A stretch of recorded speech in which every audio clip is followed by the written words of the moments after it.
Karibu katika episodi ya 7. Tayari mwamba Tom ameshapata taarifa ya kwamba bidada Jesse yupo katika mitaa na alikuwa akimjuza mwamba Kayo ambaye tayari alikuwa akifahamu jambo hili, ila alikuwa anazuga tu. Na licha kwamba mazoezi ya Kayo yalikuwa ni yenye usiri sana, lakini mwamba Dakrini alianza kushtukia kwamba Kayo huenda anafanya jambo fulani la siri, akaanza kumchunguza. Na mwisho wa siku alikuja kugundua kwamba Tom alikuwa akiambatana na Kayo katika mambo yao. Alafu yeye alikuwa na wasiwasi sana huyu Tom kwamba huenda si mtu mzuri, akaenda kumchunguza katika mitandao ya kijamii Tom ni nani. Lakini licha ya utafiti wote aliokuwa ameufanya, hakuweza kubaini kitu chochote kuhusiana na mwamba Tom. Basi moja kwa moja akaelekea katika lile eneo la mazoezi ambapo mwamba Tom na Kayo wanashinda pamoja. Huku upande wa pili mwamba Kayo anaendelea kutandika mazoezi kama kawaida, na kila siku anapiga hatua moja kuelekea hatua nyingine, na siku ya leo alipiga mazoezi ya nguvu kupita siku zote. Akafikia hatua ana uwezo wa kuona kwa kutumia hisia, yani anaweza akafumba macho yake, lakini akaendelea kuona mpaka ng'ambo ya ukuta. Lakini pia aliporudi nyumbani akaendelea na mazoezi kama kawaida, akawa anayafunika macho yake, na akiwa hapo akaanza kuona nini ambacho kinaendelea chumbani kwa baba yake, nini ambacho kinaendelea chumbani kwa bidada Lloyd, na kile ambacho kinaendelea kwa dogo Josh, kwani alikuwa akicheza game katika kompyuta. Kwa alikuwa na uwezo wa kuona mambo ambayo yanaendelea katika vyumba vya pili. Kama akili za vijana zilivyo, basi akataka kwenda kumchungulia pia bidada Amanda kule anaishije. Moja kwa moja wakati anaendelea kumtazama bidada Amanda, akashtukia kwamba Amanda alikuwa anavamiwa na kibaka. Na moja kwa moja mwamba Kayo akatimba kwa bidada Amanda. Alipofika tunagundua kwamba bidada yuko sawa, akaendelea kumkimbiza yule mwizi, lakini mama mtu hana shukrani kabisa, akawa anamlaumu Kayo kwa kumwambia kuwa kwa nini umekuja kumsaidia mwanangu, upaswe kabisa kufika hapa wewe. Siku ya kesho yake kama mwanamama Harinda aliposema kwamba anahitaji bidada Jesse awe anashinda katika nyumba hii, angalau kushughulika na vikazi vidogo vidogo, angalau aweze kujipatia chochote kitu. Lakini bidada Jesse alipoweza kufika tu katika nyumba hii, akaanza kuhisi kana kwamba kuna vitu ambavyo anafanania navyo ndani ya hii nyumba. Akaanza kushangaa huko anaangalia juu. Lakini pia naye mwamba Kayo alikuwa yuko kuchola, akashtuka kuwa ni kama vile kuna hisia inakuja ndani ya mwili wake, akawa anahisi kwamba kuna mtu ambaye anafanana naye ndani ya nyumba hii. Na kumbusha tu kwamba bidada Jesse XX huyu ametengenezwa kwa lengo moja tu la kufanya madhara, lakini mwamba Kayo ametengenezwa kwa lengo la kufanya mambo mema. Siku ya leo baada ya bidada Roy kushtuka kwamba mpenzi wake Dakrini ni kama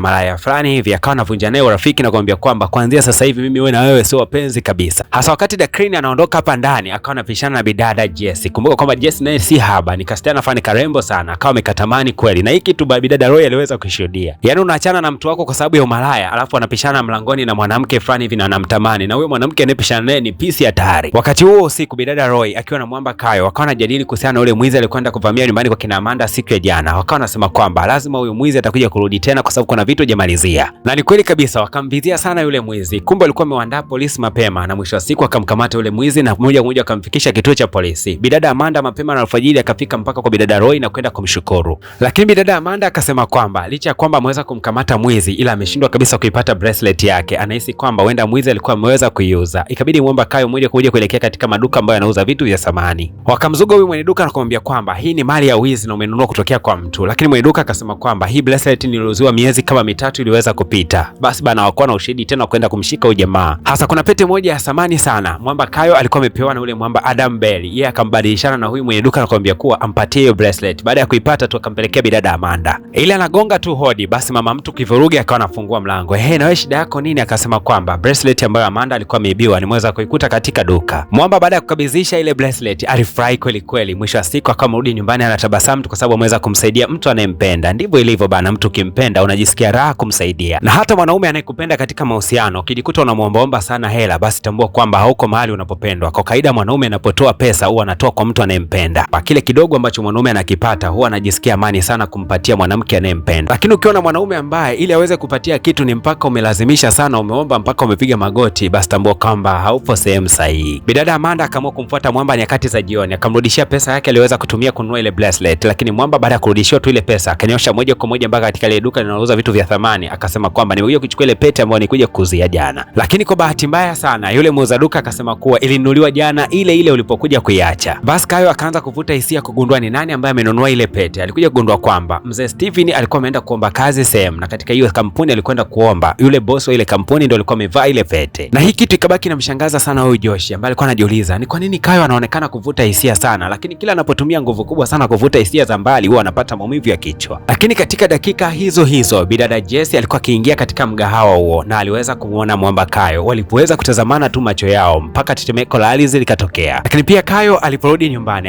akampasha habari mwanamama Nicole kwamba ana uwezo wa kusikia vitu ama kuona vitu vya mbali zaidi. Na wakati huo akaanza kumsikia bidada Amanda ni kama alikuwa akilia. Alipoweza kumtembelea aligundua kwamba bidada Amanda alikuwa ameuza piano yake, lakini pia alikuwa ameuza na gari kwa sababu mama yake ana hali ngumu sana kiuchumi. Ikabidi Kayo aweze kurejea mpaka kwa mwamba Thomas na akamweleza kwamba ana uwezo wa kuona vitu ambavyo vilipita zamani sana, lakini pia akamletea maandishi fulani. Baada ya kukigusa kitabu akasema kuwa haya maandishi nimeona kuwa Adam aliweza kuyaandika. Lakini mwamba Thomas akamwambia kuwa maandishi hayo ni wewe mwenyewe ulikuwa umeandika na sio mwamba Adam, na ni kweli kabisa ameandika na kila kitu vinafanana kabisa. Kumbe bana, kuna baadhi ya kumbukumbu ambazo Adam ndo alikuwa anazipitia, ila Kayo naye ana uwezo wa kuzipitia vile vile kwa sababu yule ni baba yake. Kwa hiyo mwamba Kayo ana uwezo kukumbuka kitu ambacho baba yake alikuwa anakifanya zamani. Lakini pia alifanikiwa kuiona CD fulani hivi. Ile CD alivyoweka katika deki ya CD na kutaka kuisikiliza, aligundua kwamba hawezi kusikia kitu chochote kile zaidi ya makelele makali. Na mwamba alihangaika sana siku ile kuisikiliza ile CD. Je, ni kitu gani ambacho Adam Bailey alikuwa amekizungumza ndani ya ile CD mpaka kama amekirekodi? Lakini akahisi kwamba labda huenda yale mawimbi ambayo anayasikia ni makali zaidi. Hivi kuyapunguza hayo mawimbi ikabidi kujaza maji katika lile beseni analolalia na kisha akajizamisha huko ndani. Huwezi kuamini, kumbe anaweza kupumua hata chini ya maji. Na wakati amezama ndani ya maji ndio akawa anamsikia Adam Bailey namna anavyozungumza. Kwa kiufupi ni kwamba masikio yake yalikuwa hayana uwezo wa kusikiliza yale maandishi yote mpaka azame chini ya maji. Na siku ya leo kulikuwa kuna show ambayo bidada alikuwa akipiga gitaa, bidada Roy, na wakati huo mwamba Dakrin alikuwepo katika eneo hilo. Pia alikuwa akimmezea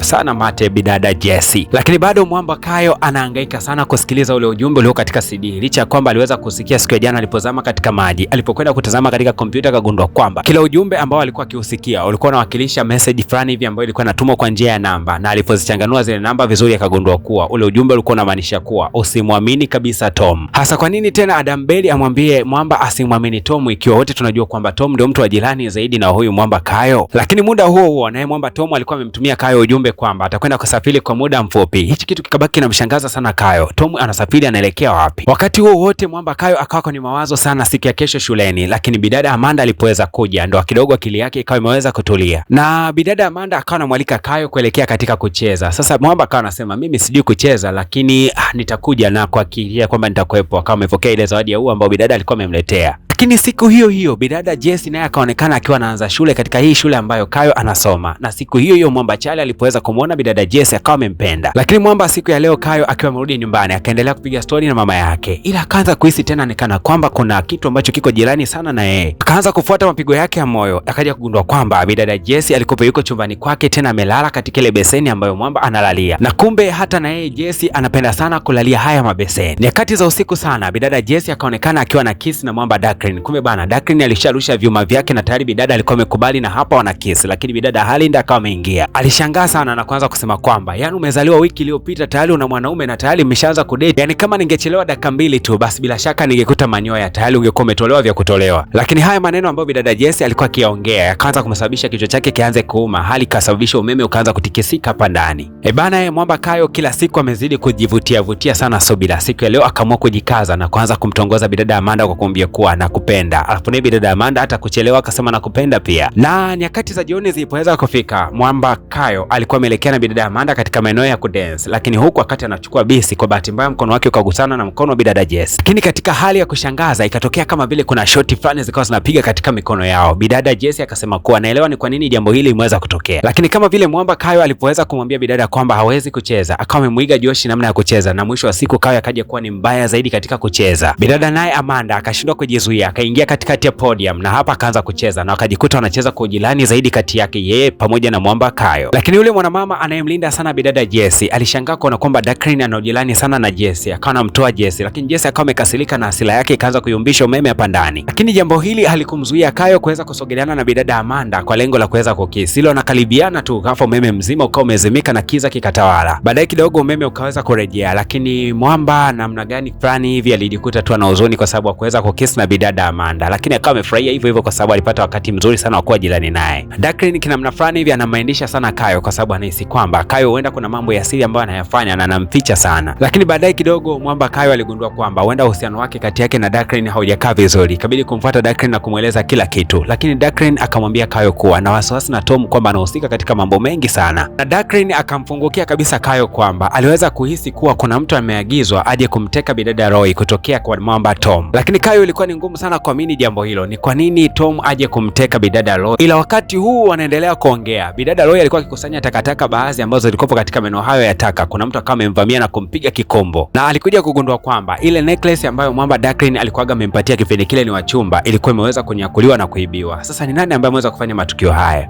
Bwana, siku ya leo ikapigwa simu kutokea katika hospitalini, na kumbe baba yake na Steven yupo hai. Na siku ya leo madaktari walikuwa wanasema kwamba anatakiwa kufanyiwa upasuaji mkubwa kwa sababu hali yake ni mbaya zaidi. Lakini Kayo alipofika katika eneo hili la hapa hospitalini, ghafla tu kichwa chake kikaanza kumuuma. Unajua Kayo alikuwa ameona kitu gani bana? Tukutane katika episode ya 8 na majibu, na hapo utakwenda kushangaa jambo kubwa na la ajabu ambalo Kayo aliweza kulifanya. Nikumbushe kwamba wewe ambaye hujagusa alama ya kusubscribe, fanya hivyo mapema.